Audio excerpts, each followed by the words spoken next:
नाजरीन, आज हम बात करेंगे नाक के हुदूद के बारे में। चाहिए कि नाक की हुदूद दो टाइप्स की होती हैं। इलाज बहुत सिंपल है। तो पहले दवाइयों से कोशिश करते हैं कि वो छोटे हो जाए, एलर्जी कंट्रोल हो जाए। अगर ना हो तो फिर सर्जरी की तरफ नहीं। और ये जो कहते हैं कि ये नाक की सर्जरी का करवाने का फायदा नहीं है, वो तो दोबारा प्रॉब्लम हो जाती है, वो भी इसी एलर्जी से रिलेटेड है या कोई वो और भी बात है? लेकिन क्योंकि काफी सीरियस इशू है जी, ठीक है, और इसमें बिनाई जाने का मसला हो सकता है, आपकी आंख को मुतासिर कर सकता है। अस्सलाम वालेकुम नाजरीन, मैं डॉक्टर समर आसिम हूँ और ओपीडी ऑनलाइन में खुशामदीद।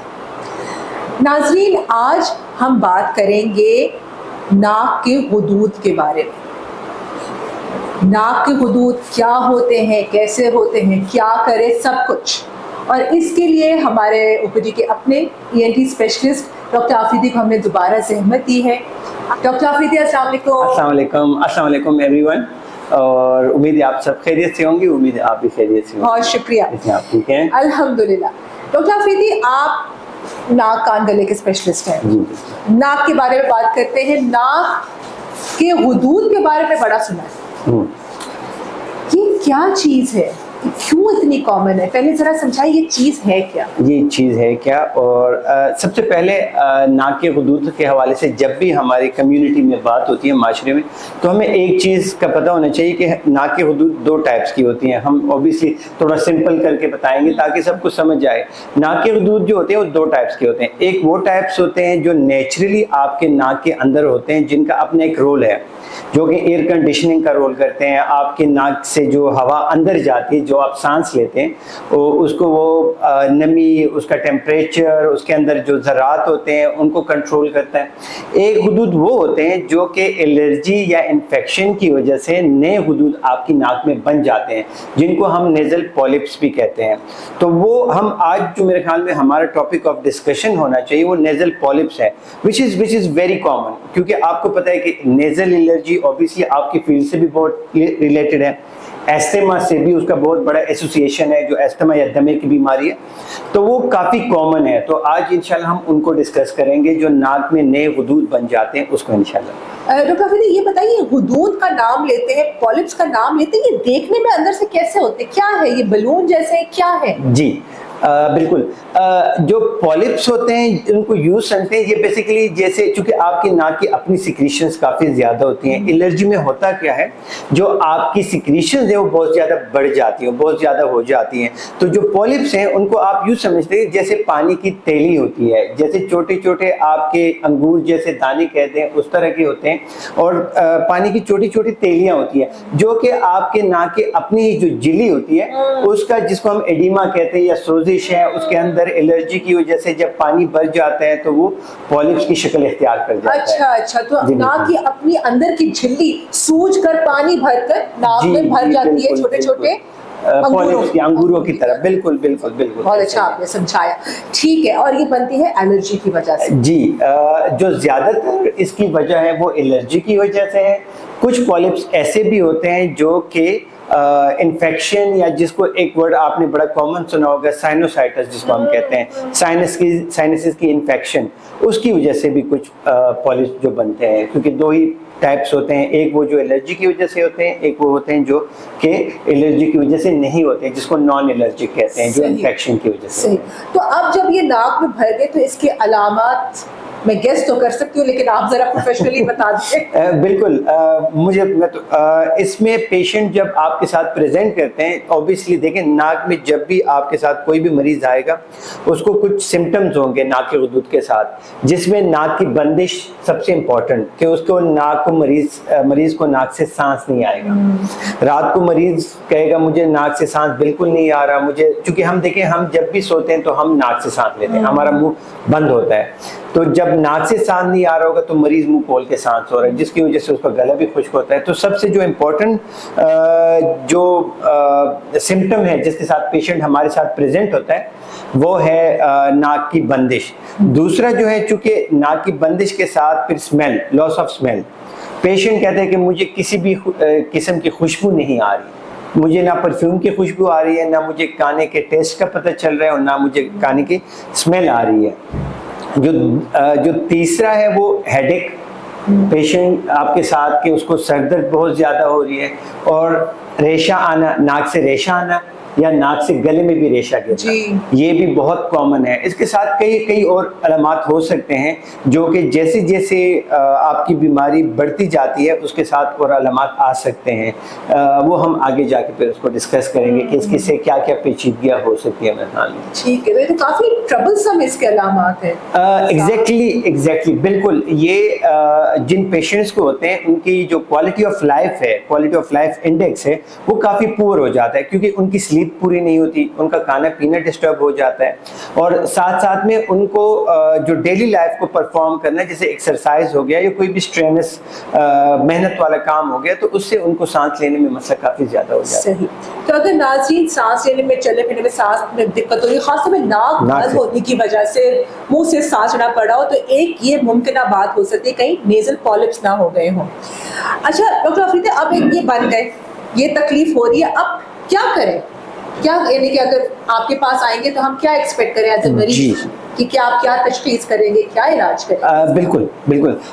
जब भी ऐसी सिचुएशन हो जो कि हमने डिस्कस किए, अभी जो अलामात हमने डिस्कस किए हैं, आपको ज़रूर अपने डॉक्टर के पास एक दफ़ा जाना चाहिए। वो आपकी नाक का, ऑब्वियसली हमने नाक का मुआयना करना है, उसके बाद हम डिसाइड करते हैं कि ये किस टाइप के पॉलिप्स हैं।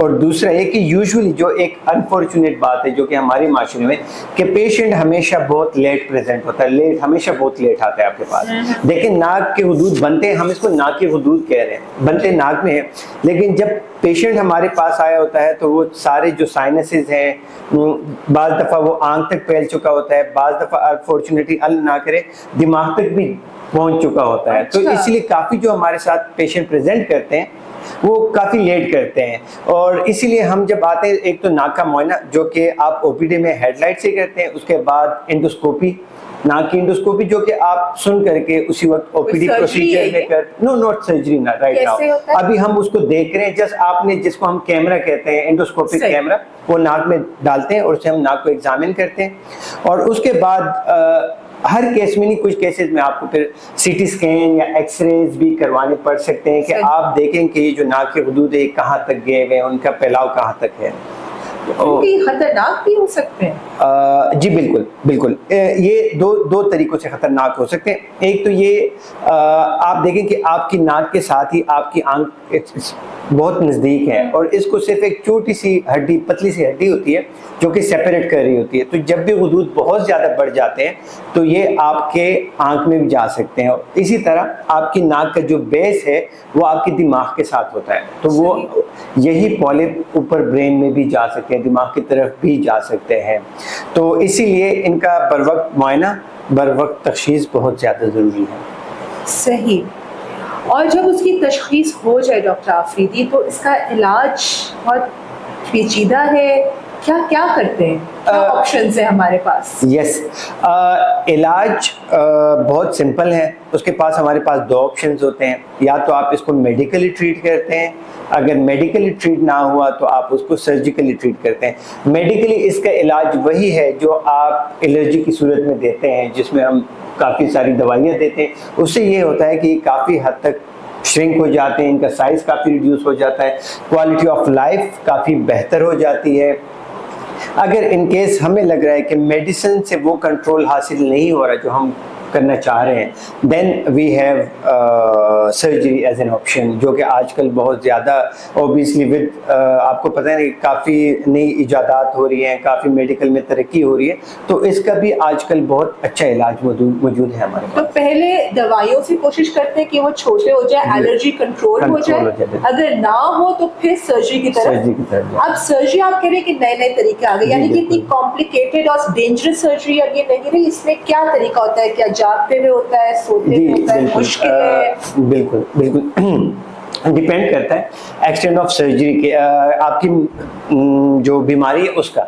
अगर बीमारी बिल्कुल लोकलाइज है तो आप इसको सुन करके बगैर बेहोशी के भी कर सकते हैं, जो आजकल बहुत ज़्यादा सबने ऑलमोस्ट उसका नाम सुना होगा, जिसको हम फेस कहते हैं, फंक्शनल एंडोस्कोपिक साइनस सर्जरी, जिसमें हम नाक के अंदर जो नाक की नेचुरल जो एनाटॉमी है, जो नाक की अपनी एनाटॉमी है, उसको ज़्यादा नहीं चेरते, हम जो पॉलिप्स हैं उनकी जड़ों तक जाके वहां से उनको निकालते हैं कैमरे के जरिए। कैमरे के जरिए। वो एक एंडोस्कोपिक तरीका होता है इसको, जो कि छोटा सा कैमरा होता है जिसपे कोई चीरा नहीं लगता, बाहर से कोई कट नहीं लगता।